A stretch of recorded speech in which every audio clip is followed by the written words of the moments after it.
Am I the a-hole for throwing out my brother-in-law's fiancée and saying her comment was out of line? I'll start by telling the background story for what happened to my wife and where this left us so my post makes sense. Some years ago, my wife was injured at her job. My wife didn't cause the situation, but she was the one who was injured, and she lost a limb as a result. Her company was investigated under OHSA, and there was also legal trouble for them because there were major safety violations that led to what happened to my wife. We took the money my wife received in the aftermath to purchase a home, and with the bit that was left over, we invested for our retirement as my wife and I were in our 30s when it happened. We are comfortable having no mortgage, no debt, and having our savings, but we aren't living like we have a bottomless pit. Our house isn't a mansion, our vehicles are used, we don't have expensive clothing or unlimited vacations. Both of us still work part-time because we want to keep our resumes current, as we don't want to rely solely on the money from what happened to my wife because that is our nest egg. And frankly, we both need something to do besides be at home. What happened to my wife was traumatic beyond any words I have. I love my wife exactly how she is. But both of us agreed that we would trade our house and nest egg for our old shoebox studio apartment and the debt we had before, if it meant my wife could go back to how she was before the injury. The money we got was not from something happy. Also, we have never bragged or flaunted our money at anyone. Everyone knows why my wife got that money. There was no way to hide her injury, hospital stay, and rehabilitation, but we don't talk about it to anyone, even though what happened is public. My wife's brother got engaged, and we had the two of them over for dinner and drinks. And his fiancée had a gall to tell my wife, and me, how lucky she was to have the accident because it got her money to be able to afford a house in an expensive market. She further told her she would gladly chop off her own limb, the same limb my wife was missing, to have a free house and to not have to go to work every day. I told her to leave my house because her comment was so out of line to me. My brother-in-law got mad at me for sticking my nose in a family argument, and later I got an angry call from my in-laws because he told them I threw them out. He did not tell them why, but when I repeated his comment, they said the same thing my brother-in-law said, which is that she was probably just nervous and not thinking straight. And that since affording a house here was impossible, her envy is understandable. My brother-in-law wants me to apologize. The only one of my in-laws who wasn't mad at me is my wife's oldest brother. My wife has two brothers, and birth order's oldest brother, engaged brother, and my wife. So, was I the a-hole for getting involved in my wife's familial dispute? Normally, I would never, but in the heat of the moment, I saw red. Now for the top comments. Not the a-hole. The dispute did involve you. We see so many posts on here where the verdict goes the other way because a partner didn't step up to defend the other. You love your wife, and you're both very realistic about what transpired. What the fiancé said was tacky, disrespectful, and likely cruel. Honestly, I'm currently not working because of an injury, and I've had so many people say, "Must be nice." And it's like, oh yeah, it's so nice being in constant pain and needing pain medicine to have any chance at sleep. I'd love and give anything to be a physically normal human again that has to go to work. I choose that over what my injured life is any day. I agree. I have a chronic pain condition and I hate when people say it must be nice not to work. I always say I wish I was well enough to work. Not a-hole. She was incredibly ableist. Sadly, disabled people have to deal with people like her on a daily basis. Thank you for easing that burden. Your in-laws are full of BS. This is not a family matter, and if it is, you are family. You were defending your wife from a cruel person, and I'm sure she's glad you did.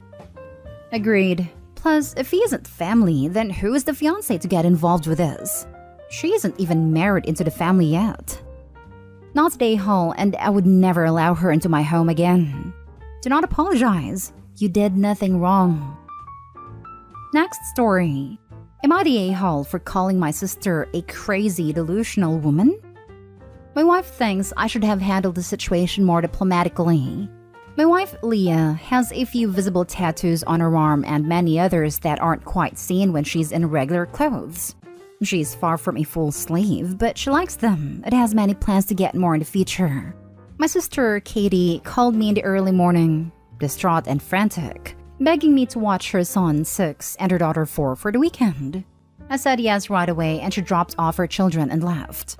To be honest, I thought that I would be the last person Katie would call in an emergency. Katie hates Leah. Not for any justifiable reason, but because Leah has thug tattoos, as she describes. Katie believes that a woman with tattoos is a cheap woman and will only corrupt a good home. Of course, because of these comments, I choose not to speak to my sister often. Leah and I took my niece and nephew to the playground, where my nephew fell and scraped his knee a little. As expected, he was in tears for a few minutes, but Leah cheered him up, played with him, and placed a Hello Kitty Band-Aid on a cut.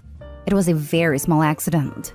When Katie came to pick them up, the first thing that she noticed was the Band-Aid covering my nephew's knee. She immediately stormed over to Leah, who was bringing over some tea for Katie, and accused her of deliberately hurting her child. Leah was very confused, and I tried to explain the manner in which my nephew got a Band-Aid, but Katie wasn't listening. She kept blaming Leah, and only Leah, for not taking better care of her children. Things began to quickly escalate. Leah was trying to get Katie's kids to pack their things so that they could get out of there as fast as possible, but Katie kept threatening to call the police on Leah, accusing her of very serious crimes. At the moment, it didn't look like these were empty threats either. She was fishing in her purse for her phone and Leah and I were confused, but worried. At this point, I was getting fed up. I essentially yelled at Katie to stop acting like a crazy, delusional person and leave my house at once. She was upset but left 5 minutes later. Of course, Leah is happy that I did that, but wishes I didn't yell, especially in front of the children. My family has taken Katie's side as it's only a mother's instinct to want to protect her children. Not stay home. Now you know how your whole family stands. What did your nephew need protection from? Gravity? Nah, my wife turned herself invisible and pushed the kid over. He needs a full bodysuit to protect himself from the deadly attacks of my wife. But if she's invisible, nobody can see her evil tattoos. Are you sure it wasn't witchcraft? Not stay home. I think that needs to be the last favor you do for Katie. Maybe even the last time you speak to her. What she threatened is incredibly serious. Obviously, there was no fault on your wife's part or yours, but depending on what industry your wife works in, even the slightest rumor of those allegations can be damaging, especially if your other family's backing your sister's false claims. Also, it may be a mother's instinct to protect her children, but it is also a husband/wife's instinct to protect their spouse. So you had just as much of a reason to yell. My guess is that your family is also not a fan of your wife and has no problem with anything that could cause problems for her or your relationship. Yeah, I think I've realized that I can never interact with my niece and nephew again, no matter how big the emergency.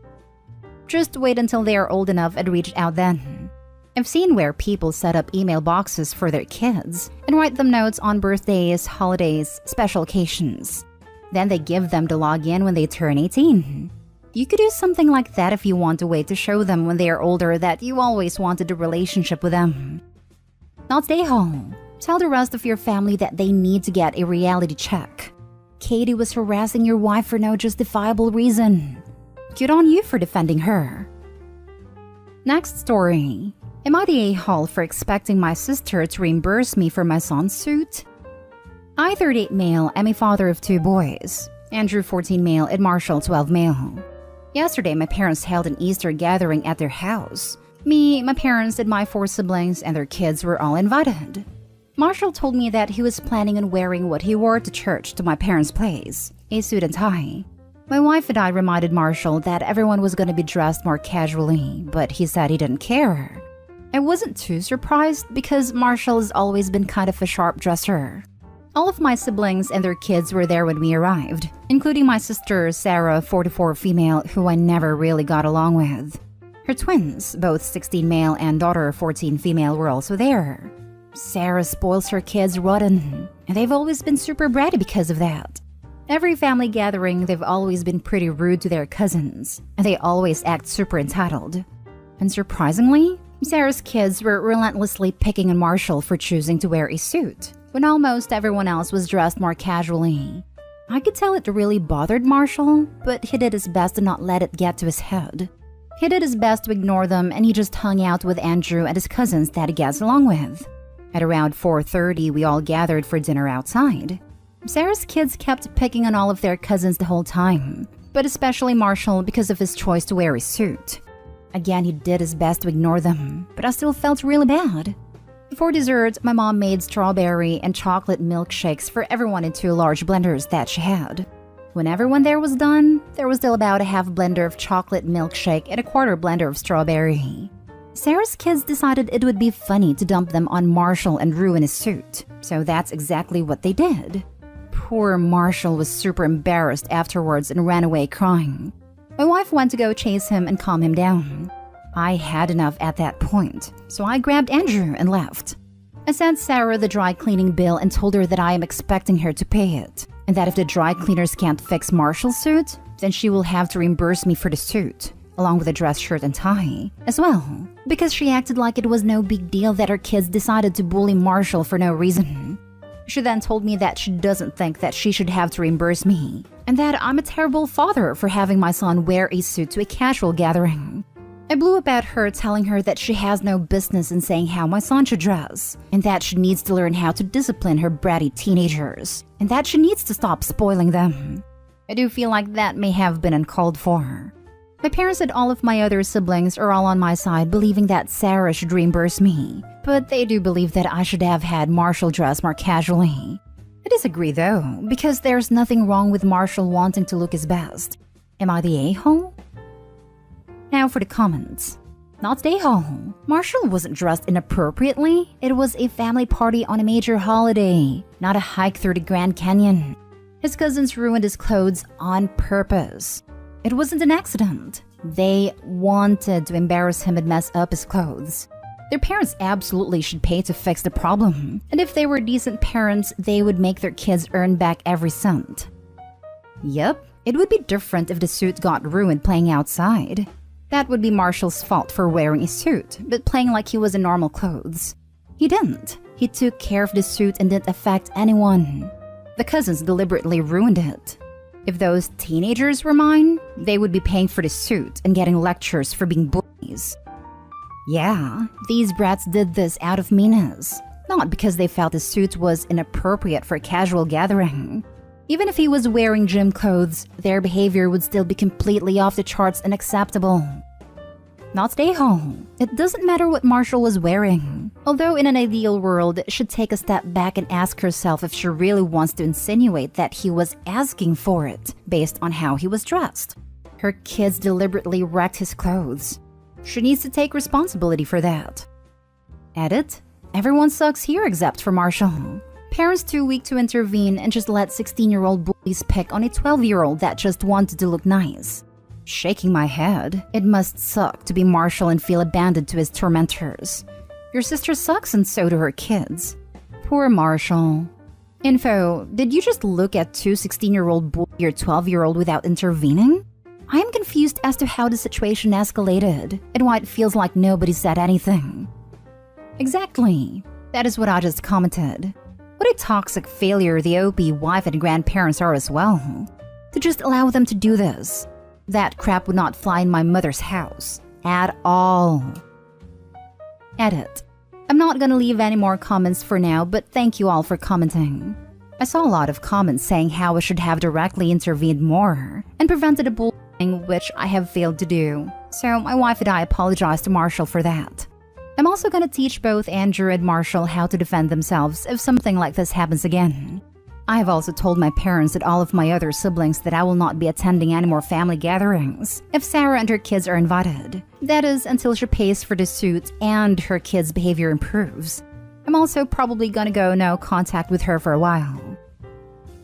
Now, for the last story, am I the a-hole for refusing an apology from a kid that used to bully me? I-13 male got bullied from ages 6 to 9 by a kid, now 15. Let's call him Alex. Alex bullied a lot of kids, but he did it to me the most. When I was 7, my sister lost a battle with cancer and passed away. Me and my parents were very sad about it, but Alex decided it was a good reason to torment me even more. He would constantly say that it was my fault my sister passed away and things like that. When I was 9, I got taller, so I wasn't an easy target anymore, and so the bullying stopped. 4 years later, when I was with a friend at a train station, I saw Alex again, and he came up to me saying that he wanted to apologize about what he did to me. I said that I can't forgive someone who bullied me about my sister's death. He then denied the fact that he bullied me about that and asked me why I made it up. My friend said that he shouldn't lie, and that everyone from our old class knows that Alex did that. He then got very mad and shouted at me saying that he didn't do that, and that he was the victim. I then said that he can F off, and that I will never forgive him for what he has done. Alex then ran away, crying of rage and humiliation. Since everyone at a train station was looking at him, Alex's mother scolded me and said that I shouldn't be so harsh, and that Alex can't help it because he has anger issues. I told her that having anger issues isn't an excuse to torment someone about losing their sister. She then got upset and ran to Alex, still with tears in his eyes. So, am I the a-hole? Not the a-hole. You're not required to accept an apology. Forgive and forget culture protects abusers, but doesn't do much for the victims. I also thought that. Thanks for letting me know. Best you could have done was acknowledge the apology, but you aren't required to accept it. Honestly, it doesn't sound like he was really apologizing. Maybe his mother was forcing him to, and maybe he will get in trouble for not getting you to forgive him. But that is not your problem to deal with. It's not your job to protect him from the consequences of his own actions. Not the a-hole. Screw that kid. That's what I thought. Not the a-hole. I was bullied too, and I told one of mine years later that I hope the guilt of what he did haunts him for life. Boys should learn that saying sorry doesn't fix what they did. But if any victim forgives their tormentors, more power to them though. I'm sorry that you've also been bullied. Thanks for letting me know. I hope you're doing better now. I was bullied all the way through school, and it still affects me now as an adult with 2 grown children. I've never received an apology from any of my bullies, and quite frankly, I don't want one. I live 500 miles away from the place where I grew up, and I just keep in touch with the people I want to keep in touch with. One of my bullies passed away a few years ago, and another one passed away last year. I expressed my condolences on Facebook for their families on a memorial page for students who have passed away from my high school. And I was sincere about it because their families were hurting, and I'm not a cold-hearted person. But I didn't shed any tears for them either.